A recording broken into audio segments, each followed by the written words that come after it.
Bengaluru high court వారు నా పైన ఉన్న కేసుని క్వాష్ చేశారు, కేసు కొట్టేశారు. ఆ సంతోషకరమైన విషయాన్ని అమ్మతో షేర్ చేసుకున్నాను. November 3 జడ్జిమెంట్ వచ్చిందండి. కాకపోతే జడ్జిమెంట్ కాపీ చేతికి వచ్చే వరకు అనౌన్స్ చేయకూడదు అన్నారు.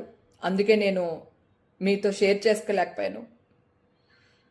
ఈ లోపల అమ్మకి సడన్గా స్ట్రోక్ రావడం, చనిపోవడం జరిగింది. అమ్మ నా స్ట్రెంగ్త్ అండి, నా ధైర్యం. ఈరోజు నేను ఇలా ఉండడానికి కారణం మా అమ్మ. ఇది నేను చాలా ఇంటర్వ్యూలో కూడా చెప్పాను. నాకంటూ ఒక ఇష్యూ వచ్చేసరికి అమ్మ తట్టుకోలేకపోయారు. ఈ సోషల్ మీడియా ట్రోల్స్ వల్ల, ఈ న్యూస్ ఛానల్ వేసిన న్యూస్ల వల్ల అమ్మ చాలా కృంగిపోయారండి. ఆ రోజు నుంచి మీకు అందరికి అప్పుడు కూడా షేర్ చేశాను, అమ్మ కొంట్లో బాగాలేదు, ఇట్లా అయింది అని చెప్పి. మీ అందరికీ తెలుసు. సెలబ్రిటీ అయినంత మాత్రాన ఈ మీడియా వాళ్ళకి, ఈ సోషల్ మీడియా వాళ్ళకి, ట్రోల్ చేసే వాళ్ళకి మా పైన ఎలాంటి అధికారాలు ఉన్నాయండి? ఫేక్ న్యూస్లు వెయ్యొద్దు వెయ్యొద్దు వెయ్యొద్దు అని నేను మొత్తుకుంటూనే ఉన్నానండి ఫస్ట్ నుంచి. ఒక్క ఫేక్ న్యూస్ వేసేసి దాన్ని కవర్ చేయడానికి వాళ్ళు ఎంత కిందకి వెళ్ళాలో అంత కిందకి వెళ్ళి నా పైన ట్రోల్ చేస్తూనే ఉన్నారు, న్యూస్ వేస్తూనే ఉన్నారు.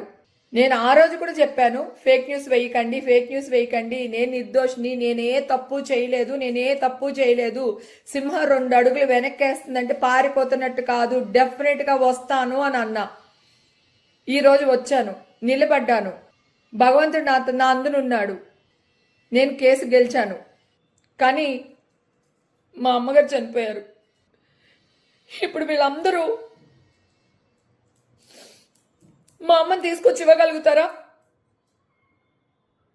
ఒకవేళ నేను చచ్చిపోయి ఉంటాను, ఇప్పుడు తీర్పు వచ్చి ఉండొచ్చు, అప్పుడు నన్ను వీళ్ళందరూ బతికిస్తారా? మనస్సాక్షి అంటూ ఒకటి ఉంటుందండి. ఎన్నిసార్లు ఎంత పోరాడాలి? పోరాడుతూనే ఉంటామా? ఆ దేవుడి దయ వల్ల, మా అమ్మ దయ వల్ల బతికి పట్టగట్టాను నేను. లేకపోతే నా పరిస్థితి ఏంటి? అందరూ అన్నారు, అందరూ మర్చిపోయారు, లేవే వదిలేవే, ఏం కాదులేవే, ఎందుకు బాధపడుతున్నావు అని. 1 year 1.5 year నుంచి నాలో నేనే మదన పడిపోతున్నాను. మానసికంగా, శారీరకంగా చాలా బాధపడ్డాను నేను.